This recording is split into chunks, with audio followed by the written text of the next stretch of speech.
If he's been going days without touching that phone, and you're the one still sitting up at night watching them three dots appear and disappear. Sister, listen to me very carefully, because what I'm about to say to you tonight is going to change the entire shape of your life. I know about the silence. I know about the read receipt with no reply. I know about the way you rehearsed what you'd say if he called, and then he didn't call, and you rehearsed it again anyway. I know you feel replaced, forgotten, disrespected, and invisible in a story you used to be the main character of. And by the time I'm done with you tonight, you will not be that woman anymore.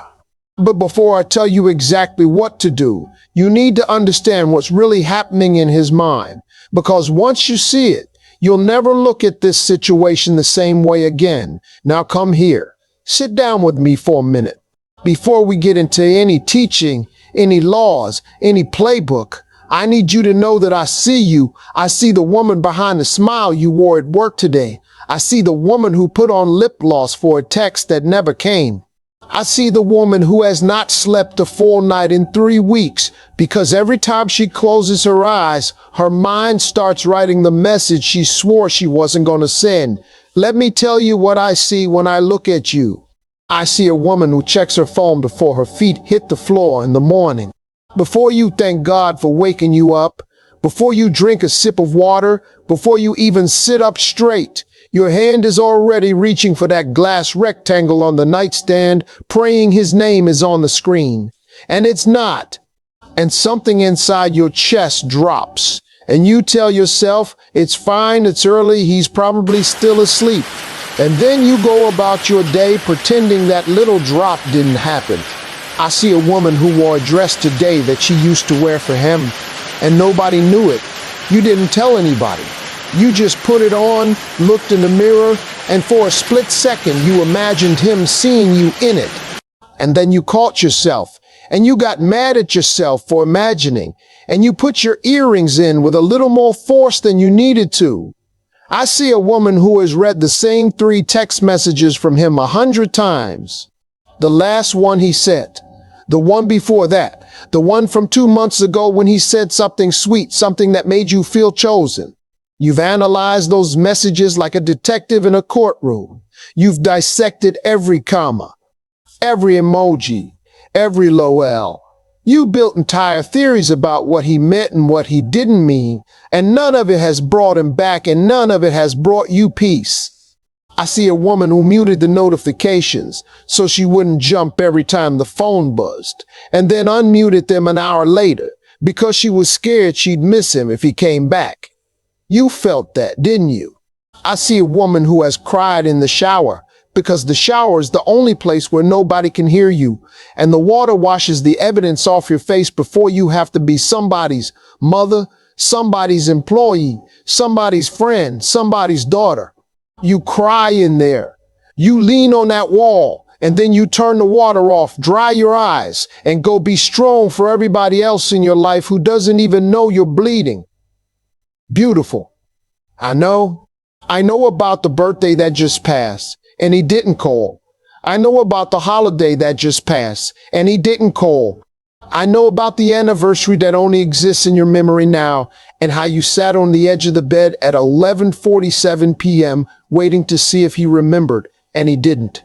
I know about the friend who told you, just move on, girl, and how you nodded and smiled, and inside you were screaming, you don't understand, you don't know what we had. I know about the way you scroll through his social media at 2 in the morning like it's a job, like you clock in, like you're waiting for a piece of evidence, a new woman, a new city, a new smile, and you're not even sure if you want to find it or if you want to be spared from it. I know about the way your hand shakes a little bit when a text comes in from an unknown number. I know about the way you flinch when somebody says his name in casual conversation, and you have to pretend you didn't flinch.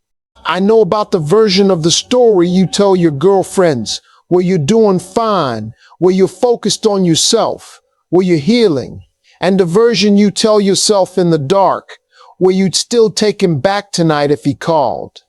I know about it all. And I'm not here to shame you for any of it. Because a woman who loved deeply and got left in silence is not a fool.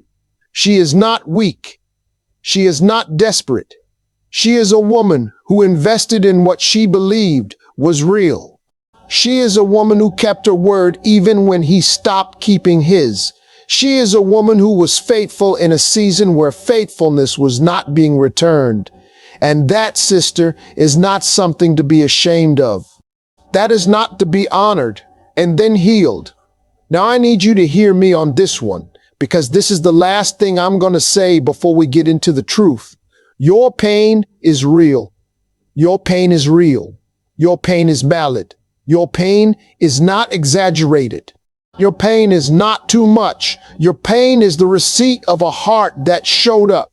And any man, any woman, anybody who has ever told you to just get over it, they have never loved the way you love. So we're not going to get over it. We're going to get through it. And by the time we're done tonight, you're going to walk out of this on the other side as a different woman.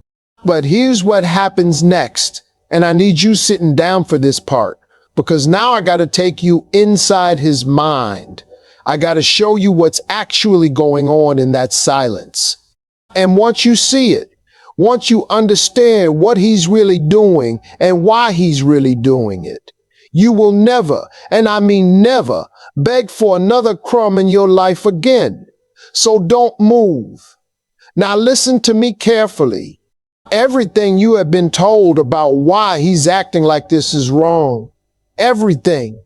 They told you he's just busy. They told you he's just stressed. They told you he's just stressed. They told you he's just going through something. They told you men process differently. They told you to give him space. They told you to be patient. They told you to be understanding. They told you to be a good woman and wait. And you did. You waited. And the silence got louder. And the waiting got heavier. And now here you are, mudsid, still holding on to a story that stopped writing itself a long time ago. Let me tell you something. A man does not go silent on a woman he is afraid of losing. Period. Write that one down. Underline it twice. Tape it to the mirror. Read it to yourself every morning until it stops hurting and starts freeing you. A man does not go silent on a woman he is afraid of losing. If he was afraid of losing you, he would be terrified of your silence, not comfortable in his. If he was afraid of losing you, 3 days would feel like 3 months to him, not the other way around. If he was afraid of losing you, you would not be sitting here tonight wondering what he's thinking, because he would be showing you. So the question is not, why is he silent? The question is, why did I make it so easy for him to be silent? Now don't get defensive on me. I'm not blaming you. I'm freeing you. Because if the problem was him, all you can do is wait. But if the pattern was you, beautiful, that means you have the power to change it. And that's the good news I'm bringing you tonight. Let me tell you what men are actually doing when they go quiet. There are 3 kinds of silence, and I want you to know which one you're dealing with. The first silence is the coward silence. That's the man who doesn't have the courage to tell you it's over, so he lets it die in a group chat with his boys. He ghosts you not because he doesn't feel. He ghosts you because he doesn't want to feel accountable. He's not a mystery. He's a coward wearing the costume of a mystery. And you, my dear, have been decoding a costume. The second silence is the strategist silence. That's the man who knows exactly what he's doing. He pulls back to see if you'll chase. He goes quiet to test if you have the discipline to leave him alone. He's not confused. He's calculating. He's checking to see if you're the kind of woman who will fold under the pressure of absence. Because if you fold, he knows he can leave and come back forever. He knows he can put you on the shelf, live his life, date other women, and pull you off the shelf whenever the shelf gets lonely. He's not silent because he doesn't care. He's silent because he's studying you. The third silence is the killed it silence. That's the man who has genuinely, quietly, without drama, moved on with his life. He is not thinking about you the way you are thinking about him. He is not sitting up at night. He is not rehearsing conversations. He has closed a chapter in his mind, and out of what he thinks is kindness, he has decided not to tell you. So you sit there interpreting the silence as complexity, when it's actually just closure. His closure, not yours. Now here is what nobody's telling you. In all three of those silences, the answer is the same. Do you hear me? In all three, the answer is the same. You disappear. Not dramatically. Not with a speech, not with a goodbye, I hope you're happy text, not with a block and unblock and block in the edge performance. You just quietly, gracefully, sovereignly disappear. Because here is the psychology, and I want you to sit with this one. Men value what they invest in, not what they receive, what they invest in. You cannot love a man into valuing you. You cannot text him into valuing you. You cannot cook, clean, apologize, or explain a man into valuing you. He values what costs him something. He values what he had to work for. He values what he cannot access on demand. And if you have been available on demand, answering every text within 7 seconds, canceling your plans when he suddenly appears, forgiving without a conversation, chasing him after he pulled back, then, beloved, you have accidentally trained him to see you as free. And nothing free is ever protected. Nothing free is ever valued. Nothing free is ever missed. I've seen this 1,000 times. Let me tell you about a young woman I once knew. I'll call her a sister because that's what she was to me. She came to me broken. Same story. Man went silent. Weeks turned into a month. She had done everything right. She had been sweet. She had been patient. She had been understanding. And I sat her down and I asked her one question. I said, baby, when was the last time he had to wonder about you? She looked at me and she said, what do you mean? I said, when was the last time he had to sit up at night and wonder where you were, what you were doing, if you were thinking about him, if you were even his anymore? She got quiet.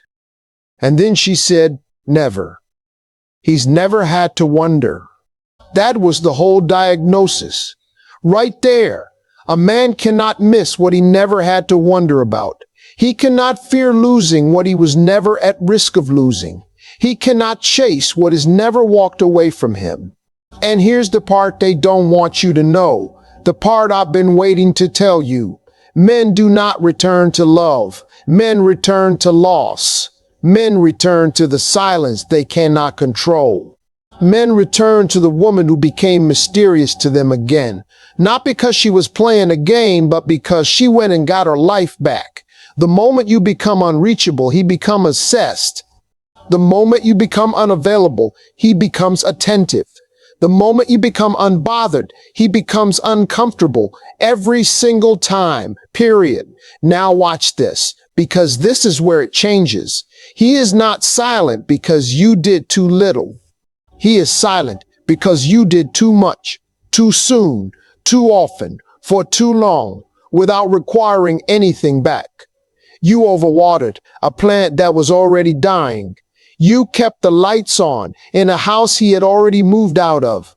You performed for an audience that had already left the theater. And now I'm about to teach you how to close that theater down and open a whole new show. And this time, the ticket price is going up. But before I give you the playbook, I got to show you the mindset, because the tactics don't work without the transformation. If I hand a broken woman a playbook, she'll use it to try to win him back. If I hand a whole woman the same playbook, she'll use it to walk into her destiny. So the next thing I'm going to do, and this is where women's lives change, is I'm going to reframe the whole story you've been telling yourself about who you are and what happened. Don't move. And if any of this is landing on you right now, if you feel like I'm sitting across the table from you telling you the things nobody else would, do me one favor, tap that subscribe button. Because I make these videos for the sister who's ready to remember who she is, not for the woman who wants to be coddled, for the woman who's ready to come home to herself. Now, back to it. Now I need you to hear me on this one, because everything about your life changes on the other side of this reframe. You were not the problem. Say it out loud with me. Come on. Say it with me right now, wherever you are. You are not the problem. Your love was not the problem. Your softness was not the problem. Your loyalty was not the problem. Your patience was not the problem. Your willingness to see the best in him was not the problem. Your availability was the problem. Your softness had no boundary protecting it, and so he mistook it for weakness. Your loyalty had no standard protecting it, and so he mistook it for desperation. Your patience had no deadline protecting it, and so he mistook it for tolerance of anything. And your love, your beautiful God-given sacred love, had no gate protecting it, and so he walked in and out of it like it was a public park. Your love is not a public park, sister. Your love is a private garden, and every private garden has a gate. And every gate has a keeper, and the keeper decides who comes in and who does not. The problem was never that you loved too much. The problem was that you gave a man with no proof of his worthiness the same access as a man who would have moved heaven and earth for you. You did not lack love. You lacked discernment. And there is a difference between the two, and most women never learn it. Let me say that again for the sister in the back. You did not lack love. You lacked discernment. There is a difference between the two, and most women never learn it. You are not a woman who loves too hard. You are a woman who was never taught to require anything back. And when a woman requires nothing back, a man will give her nothing back. And then he will tell his friends she just wasn't the one. And she will spend years believing him. That woman who required nothing, she is dead now. The woman who is watching this video right now is a different woman. She just doesn't know it yet. Because here's what nobody's telling you. A high-value woman is not a woman who wears expensive clothes. She's not a woman who takes bougie pictures. She's not a woman who quotes affirmations on the internet while crying in the DMs. A high-value woman is not a costume. A high-value woman is a frequency. She is a woman whose energy is protected. She is a woman whose time is expensive. She is a woman whose time is expensive. She is a woman whose presence is a reward, not a right. She is a woman whose yes means something because her no has weight. She is a woman who has become her own primary source of validation, and everything else is a bonus, not a lifeline. Do you understand? She is not unavailable because she's playing games. She's unavailable because she has a life, because she has a purpose, because she has a God, a calling, a business, a body, a mind, a circle, a peace. And no man's mood swing gets to pull her out of alignment with any of it. That is high value energy. And I need to tell you something that's going to sting a little bit, but I love you too much to lie to you. You've been leaking energy. Every time you checked his social media, you leaked energy. Every time you rewrote a message 6 times before sending it, you leaked energy. Every time you interpreted a hey like it was scripture, you leaked energy. Every time you asked your girlfriends, what do you think he meant by this, you leaked energy. Every time you agonized over whether to reply in 5 minutes or 15, you leaked energy. Every drop of your focus that was aimed at him was a drop of your power that was aimed away from you. And a leaking woman cannot lead. A leaking woman cannot love. A leaking woman cannot be led by God because her whole antenna is tuned to another frequency. So the first thing we're going to do is plug the leak. And the way you plug the leak is you take back the focus. All of it, not some of it. All of it. You are not his ex. You are not his situation. You are not the one he's confused about. You are not the one who's waiting to see what he decides. You are a whole woman chosen by God before you were formed in the womb, with a purpose that has your name written on it and nobody else's. And no man, No man gets to be the deciding vote on whether your life is worth living well. This is not heartbreak. This is initiation. Say that with me. This is not heartbreak. This is initiation. You are being initiated into a version of yourself that could not have been born inside that relationship. That woman had to die so this woman could live. And I know it doesn't feel like a birth right now. I know it feels like a funeral. But every birth looks like a funeral for the version of you that came before it. You are being restored. You are being remembered by God, even if you feel forgotten by a man. You are being pulled back into alignment with the woman you were before you started shrinking to fit into someone who was never going to choose you at full size. And when you come back to yourself, when you really come back, you're going to look at the version of you who was begging for his attention, and you're going to say, girl, what were you doing? He didn't lose interest. He lost access to a woman who forgot her value, and that woman is dead now. Screenshot that. Post it on a Tuesday. Don't caption it. Watch what happens. Because here's what I want you to understand about the reframe. It is not about him. Nothing about your healing is about him. If your healing is aimed at making him come back, it's not healing. It's a strategy dressed up in healing's clothes. Real healing doesn't care if he comes back. Real healing is so busy building a life that if he shows up, he has to compete with your peace to get a seat at your table. And that, sister, is the woman he's afraid of. But here's what I'm about to tell you in this next part. The part that changes women's lives is the actual playbook, the rules, the moves, what to do with your phone, what to do with your body, what to do with your body. What to do with your prayers, what to do when he texts, what to do when he doesn't, what to do at 11:47 p.m. when the loneliness comes and knocks and wants to be let in. Don't move. All right, get a pen, get a notebook, get the notes app, whatever you need. Because we are about to write some laws down, and these laws are going to govern the next chapter of your life, whether he ever comes back or not. Rule number 1. And write this one down. You're going to weaponize your silence. Not petty silence. Not mad silence. Not I'm going to show him silence. Sovereign silence. The kind of silence that says nothing because it doesn't have to say anything. The kind of silence that is not the absence of words, but the presence of peace. Let me tell you a story. I once knew a woman who, for 6 months, could not go one day without texting the man who had gone cold on her. She would craft the message. She would delete it. She would rewrite it. She would send it. He would half answer. She would panic. She would send another one to clarify. He would leave her on read. She would spiral. 6 months of this. And then one day she got tired. Not dramatic tired. Not I'm done with men tired. Just tired. And she made a decision. She said, I'm not going to send another word to him until he sends 2 to me. She didn't tell him. She didn't announce it.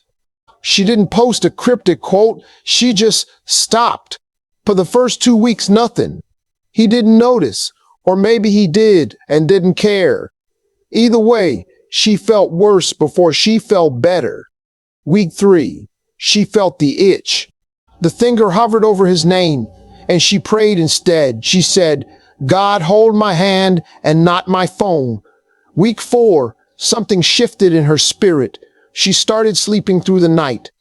Week 5, she caught herself laughing, really laughing at something a friend said, and she realized she hadn't thought about him in 3 days. Week 6, he texted, hey, been thinking about you. And you know what she did? She waited 3 hours. She read it and she put the phone down. She went and finished what she was doing. She came back to it after she had eaten dinner, and she answered with one line. That's kind of you to say. I hope you're well. No question mark, no emoji, no follow-up. She closed the door before he could put a foot in. He wrote back within 12 minutes. 12 minutes, sister. from the man who used to take 3 days. Now here's the psychology of why this works on him, and I want you to understand it in your bones. When a man is used to your voice being always there, like background noise, like a radio he can turn on and off, your absence becomes deafening. It is not the silence itself that gets him, it's the contrast. Your presence was the wallpaper of his emotional life. When you rip it down, he feels the bare wall for the first time, and bare walls are cold, and cold makes men remember warmth. Here is your exact behavior. When he sends the hey, you do not answer for at least 3 hours if it's daytime, and you do not answer until the next day if it's nighttime. Never, I said never answer a nighttime hey. The same night. Nighttime hey is not a man reaching for you, it's a man reaching for comfort. Do not be his comfort. Be his comfort. Be his consequence. And here's the warning.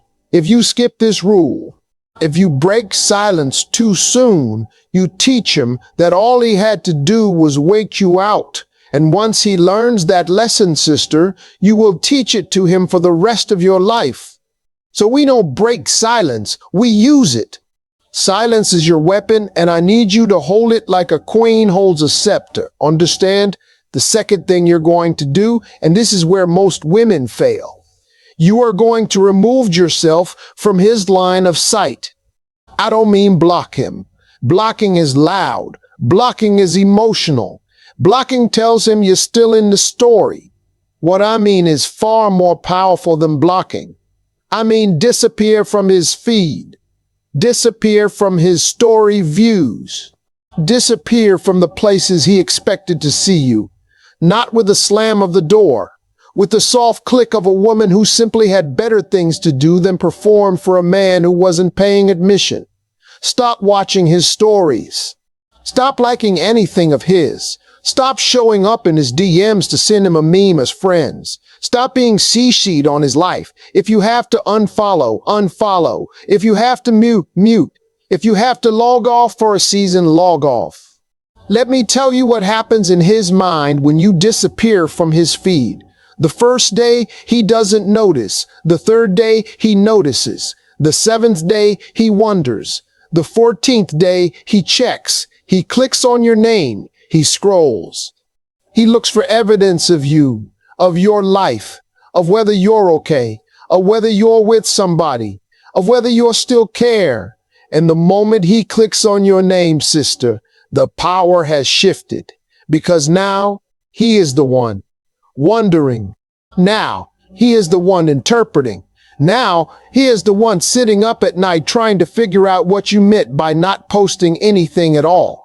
The exact behavior is this. For 30 days minimum, and I would tell you 60, you post nothing that could be for him. Nothing sad, nothing sultry, nothing subtweet, nothing indirect. If you post, post your life, your food, your travel, your goals, your face doing something joyful, something he cannot decode, something that says, I am not communicating with you, I am living. And the warning, if you skip this rule, you will keep leaving the door cracked. And every time you crack the door, he'll stick his foot in it. Close the door, not slammed. Closed. There is a difference between slammed and closed, and most women never learn it. Slam means you're still mad. Close means you're free. Rule number 3, and I need you to hear me on this one. You are going to become unreachable to him even when you are reachable to yourself. This is the internal law. This is the one nobody sees. This is the discipline of the mind. You may have to keep his number in your phone for a while. You may not be able to fully block him because of shared friends, shared children, shared history. That's fine. Physical reachability is not the same as emotional reachability. What I want you to master is this. When his name comes across your screen, your heart does not move. Your breathing does not change. Your hand does not shake. You do not gasp. You do not smile. You do not cry. You simply see. I know what you're thinking. How do I get there? You get there through discipline, through prayer, through repetition. Every time his name pops up in your mind, not just on your phone, but in your mind, you gently, without drama, escort the thought out of the building. You do not fight it. Fighting it feeds it. You simply say, not today, and you go do something. Water a plant, wash a dish, read a psalm, do a push-up, anything that returns you to your body and your breath. Here's the psychology. The brain does not know the difference between rehearsing him and being with him. Every time you replay a memory of him in your mind, your nervous system reacts as if he is present. You are re-traumatizing yourself for free.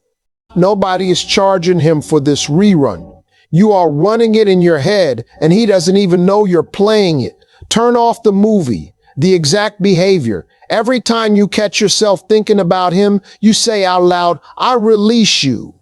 Not to him, to the thought, I release you. Then you get up and move your body for 60 seconds. 60 seconds. That's it. This is not therapy. This is training. And the woman who trains her mind becomes the woman no man can shake. The warning: if you skip this, you will be free on the outside and imprisoned on the inside. You'll block him on your phone and unblock him in your imagination. And a woman imprisoned in her own mind is easier to conquer than any woman he ever met. Rule number 4. You are going to invest every ounce of the energy you used to spend on him back into you. Every hour you spend watching his stories, you're going to spend on your body. Every dollar you used to spend on dates and outfits for him, you're going to spend on your peace. Every prayer you used to pray for him to change, you're going to pray for you to remember. Every thought you used to give to what he was doing, you're going to give to what you're building. Let me tell you something. Grief without a destination becomes depression. Grief with a destination becomes fuel. So we are giving your grief a destination. We are pouring it into your body, your mind, your money, your walk with God, your friendships, your craft, your art, your work. You are going to become the woman you were on your way to being before you started shrinking to fit in his hand. Get up an hour earlier. Not for him, for you. Walk, move, sweat. There is something about sweat that carries grief out of the body better than tears do. Tears clean the eyes. Sweat cleans the soul. Read one chapter of one good book a day. Not a self-help book about relationships. Not another article about male psychology. You already know it now because I just taught it to you. Read something that grows you as a whole person. History, business, scripture, poetry. Something that makes your mind wider than his memory. Get around women who are further along than you. Not women who will let you cry about him for the 17th time. Women who will look you in the eye and say, sister, we're not doing that today. Tell me about your goals. Iron sharpens iron, and a woman surrounded by soft cotton will never sharpen into a blade. The psychological reason this works on him, and it will work on him, though that is not the point, is that men are drawn to trajectory. A man does not fall in love with where you are. He falls in love with where you're going. When you become a woman on a mission, you become magnetic. When you become a woman with momentum, you become intimidating in the best possible way. He will feel it before he sees it. He will feel your absence has weight because your presence now has direction. The warning: if you skip this rule, you will replace him with another him, and another him, and another him. Because a woman who has not been rebuilt from the inside will attract the same wound in a different face until she finally sits down and does the work. Rule number 5, and this one is sacred. You are going to pray before you text. Every time, without exception. I don't care if you're religious. I don't care if you're new to faith. I don't care if you don't know how to pray. You do not need to know how to pray. You do not need to know how to pray. You just need to pause. Because prayer at its simplest is the pause between the impulse and the action. And in that pause, God gets a chance to save you from yourself. Here is the practice. When you feel the urge to reach out to him, and you will, don't be ashamed of it. You stop. You put the phone face down. You place your hand on your chest. You take one long breath. And you say, God, is this you moving me? Or is this my wound moving me? 9 times out of 10, it's your wound. And once you name it, it loses its grip on you. Let me tell you a story. I knew a sister who was engaged to a man she loved for 4 years. He broke it off 2 months before the wedding. She was devastated in a way I cannot describe to you. She wanted to call him 20 times a day. And her grandmother, a woman who had buried 2 husbands and raised 5 children on faith and grits, sat her down and said, baby, before you dial his number, dial God's. She started doing it. Every time she wanted to text him, she prayed for 1 minute first. Just 1 minute. And she said something changed. She said the urgency died. The desperation died. She would still miss him deeply, but she stopped needing to do anything about the missing. She let the missing be a feeling and not a command. 2 years later, that man came back, on his knees, wanted her back. And by that time, she had built such a life, such a walk, such a woman, that she looked at him and she said, I forgive you, but I don't want you. And she meant it, because prayer had done what pursuit could never do. It had made her whole without him. The warning: if you skip this rule, you will confuse your loneliness for love. You will confuse your habit for your heart. You will keep going back to something familiar, just because it's familiar, and you will call it love. It's not love. It's memory with a pulse. Do not build a future on it. And listen, if this is speaking to your spirit right now, do me one favor. Drop the word HULD in the comments so I know you're with me, and share this video with the sister you know needs to hear this tonight. The one who's still checking their phone. The one who's still rehearsing that speech. The one who's still hoping his name lights up her screen. Send it to her. Because there is a woman right now who's about to send a text you'll regret. And your one share may be the finger of God tapping her on the shoulder saying, not tonight, daughter. Now let's finish this playbook. Because there are more laws. And the next ones are the ones that seal it. Rule number 6, you are going to stop explaining yourself. To him, to his friends, to his family, to his friends, to his family, to anybody who is asking on his behalf. You do not owe an explanation for your absence. You do not owe a report on your healing. You do not owe an update on whether you're dating. You do not owe a summary of what happened. Your business is your business. Your peace is your peace. And every word you speak about him is a rope you're throwing back into a well you've already climbed out of. The exact behavior. When somebody says, so what happened with you two? You smile and you say, it didn't work out. I wish him well. That's it. That's the whole sentence.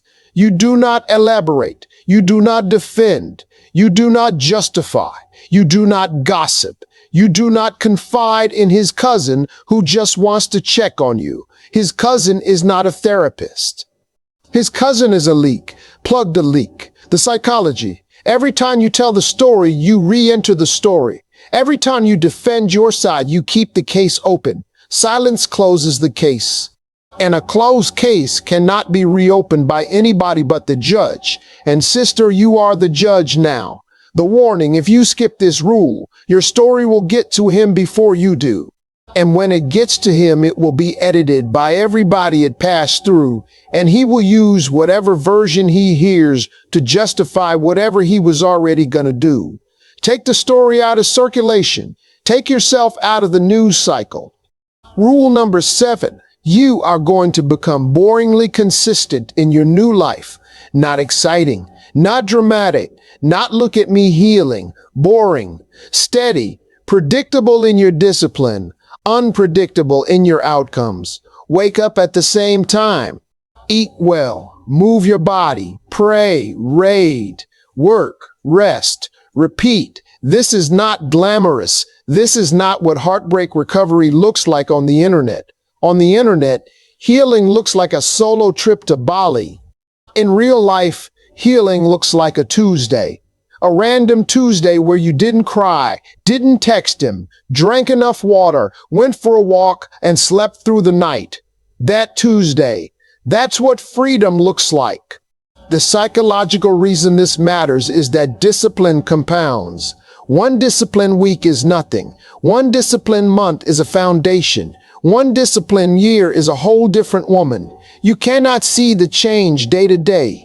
But 6 months from now, you will look up and not recognize the woman who was crying over him. And you will not miss her. You will thank her and you will let her go. The warning: if you chase highs to escape the low, you will yo-yo forever. Rebound man, impulse trip, bottle of wine, new tattoo, new hair. Nothing wrong with any of it in isolation. But if it's a distraction from the discipline, it is delaying the destiny. Do not delay your destiny for a distraction. Rule number 8, and this is one of the most important. You are going to raise your standards so high that he cannot afford to come back at his current altitude. I don't mean money. I don't mean cars.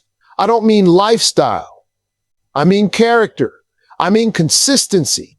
I mean covenant. I mean a woman who has decided that the next man who touches her life will show up with clarity, courage, and consequence. No mabes, no situationships, no we'll see where it goes, no breadcrumbs, no half love. No, I'll text you when I feel like it energy. Your new standard is this: a man either shows up as a man or he does not show up at all. And the minimum bar is not, he's cute or he's got potential. The minimum bar is he is consistent, he is honest, he is available, and he is intentional. Anything less does not get access. Not to your body, not to your mind, not to your calendar, not to your calendar. When he comes back, and I say when, because most of them do, he is going to feel it. He is going to reach for the old you and grab air. The woman he could talk down to is gone. The woman who would answer a wide at 10 p.m. is gone. The woman who would negotiate with a maybe is gone. And in her place is a woman who says, without saying it, you may love me, but you will love me on my terms now, or you will not love me at all. The exact behavior. If he shows up, you do not slot him back in where he was. You give him a starting position, and it is at the bottom. He earns his way up, not with words, with time, with action, with behavior. 3 months minimum of demonstrated change before you even discuss what this is. And if he balks at 3 months, he was never planning to stay anyway.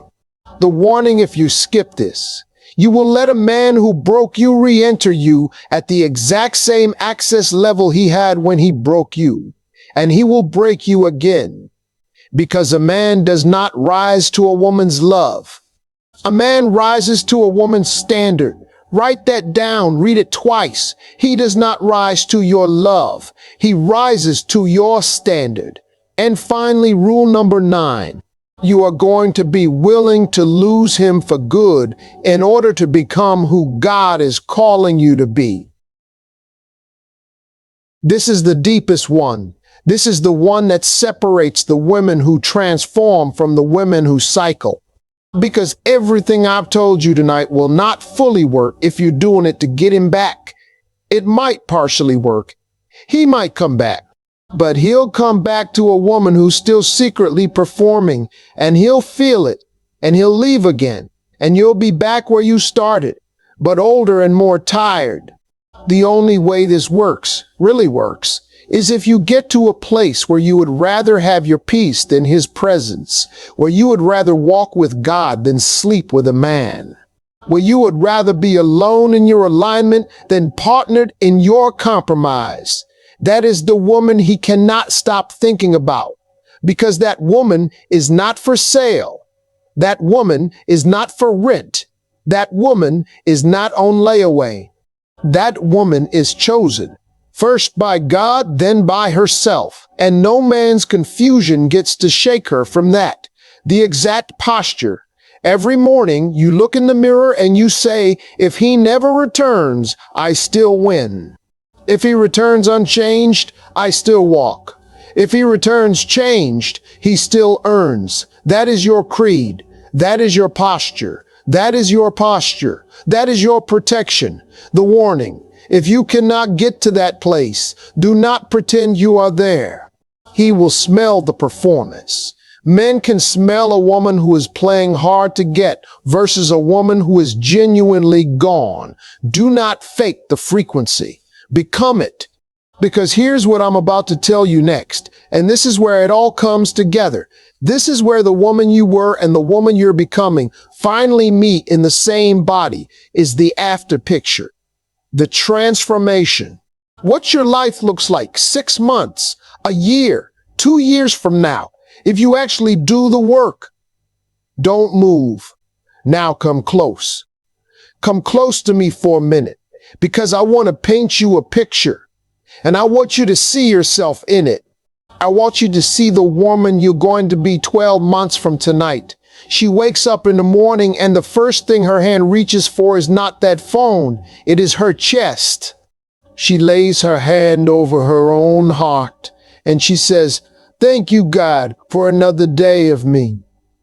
And then she gets up and she moves her body and she drinks her water and she opens her word and she prays. Not for him, not against him, not around him, for herself and her people and her purpose. Because he is not the center of her prayer life anymore. God is. She goes to work. She does what she does. She's excellent at it. Because she has poured the energy she used to lose in the DMs into the craft that God gave her. She is being noticed. She is being promoted. She is being pursued. Professionally, spiritually, and yes, romantically, because a woman with peace is a woman with light, and the world can see light from a long way off. She comes home in the evening, and the house is quiet. Not lonely quiet, sacred quiet, the kind of quiet that used to scare her because it reminded her of him, but now soothes her because it reminds her of God. She cooks something simple. She lights a candle. She eats slowly. She calls her mama. She talks to her girlfriends about anything but him, because he has not come up in conversation in months and nobody has noticed, including her. She gets a text at 11:47 p.m. Guess who? His name. On her screen. For the first time in a long time. And she looks at it. And her heart does not move. Her breathing does not change. Her hand does not shake. She sees his name the way she'd see the name of somebody she used to work with. A memory with a face. She reads the message. Been thinking about you. I know I messed up. Can we talk? The old her would have replied in 30 seconds. The old her would have cried. The old her would have thanked God for hearing her prayer. The old her would have canceled Sunday plans to see him on Saturday. But this woman puts the phone face down. She finishes her tea. She takes a shower. She reads a chapter. She sleeps through the night. In the morning, she prays about it, not for 2 hours, for 20 minutes. And she asks God one question. Father, is this man for me now? Or am I still in charge of protecting the woman you rebuilt while I wasn't looking? And she waits for the answer. And when the answer comes, whatever it is, she obeys it. If God says walk, she walks.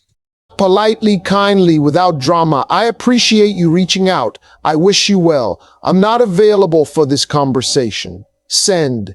Delete the thread. Move on with her Wednesday. If God says wait, she waits. She doesn't respond for 3 days. And when she does, she is warm, but she is not welcoming. She is open, but she is not available. She invites him to earn, not to enter. Either way, the woman he thought he could always come back to is not there anymore. He came back to a house, and the woman who used to live there has moved. Now hear me. Hear me on this. That woman is not fantasy. That woman is not affirmation. That woman is not a highlight reel. That woman is you. In 12 months, if you start tonight, because everything I've told you tonight, the silence, the standard, the discipline, the prayer, the disappearance from his feed, the raising of the bar, the refusal to explain, the willingness to lose him for good, none of it is a game. None of it is a trick. None of it is manipulation. It is a homecoming. You are coming home to the woman you were before he came. You are coming home to the woman God formed before the womb. You are coming home to a version of yourself that was buried under his opinion of you, under his mood, under his inconsistency, under his silence, and you are exhuming her with your own hands, in the dark, one prayer at a time. You are not being replaced, sister. You are being restored. He did not lose interest. He lost access. He did not move on. He moved past what he did not have the maturity to keep. You are not too much. You are too much for him. And that is not the same sentence. You are not hard to love. You are inconvenient to love halfway. And halfway love is the only love he had for you. God did not build you to beg for a seat at a table. He already prepared for you. Read that one twice. God did not build you to beg for a seat at a table. He already prepared for you. There is a table with your name carved into the wood. There is a chair with your shape already worn into it. There is a plate that will not be filled until you sit down. And every second you spend at another man's table, a table you were not invited to, a table that has no chair with your name on it, is a second you are stealing from the feast God has prepared for the woman you were created to be. Leave the table you were never invited to. Go home to the one that was set for you before you had a name. And when you sit down at that table, when you finally sit down, you will understand why he had to leave. You will understand why he had to go silent. You will understand why God let it hurt. Because the pain was not punishment.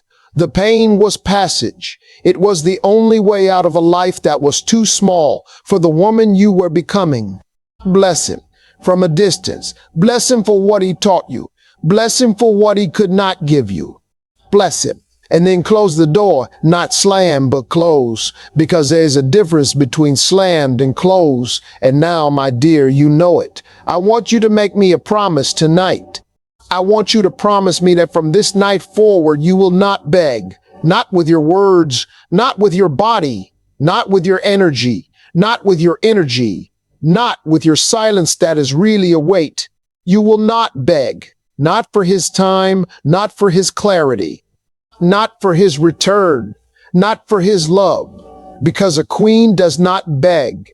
A queen prepares, a queen prays, a queen waits, not for him, but on the Lord. And what is meant for her cannot miss her. Say it with me. What is meant for me cannot miss me. What is meant for me cannot miss me. What is meant for me cannot miss me.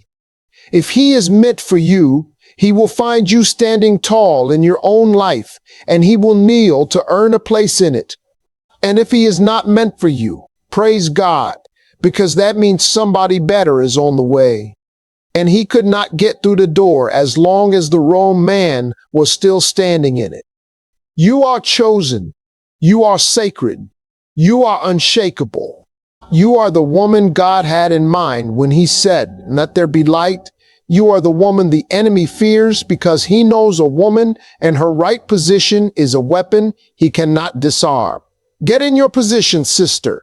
Get in your position. The silence is not your punishment. The silence is your protection. The distance is not your defeat. The distance is your deliverance. The waiting is not your wound. The waiting is your workshop. And the woman you are becoming in this waiting room, she is the one they will one day tell stories about. Not the one who chased, the one who chose herself, chose her God, chose her peace, chose her purpose, chose her peace, chose her purpose. Act like he was never a part of your life, not because he wasn't, but because the woman you are becoming was there long before he showed up, and she will be there long after he is gone. Go be her, beloved. Go be her. I love you. I'm proud of you. And I'll see you in the next one. Peace.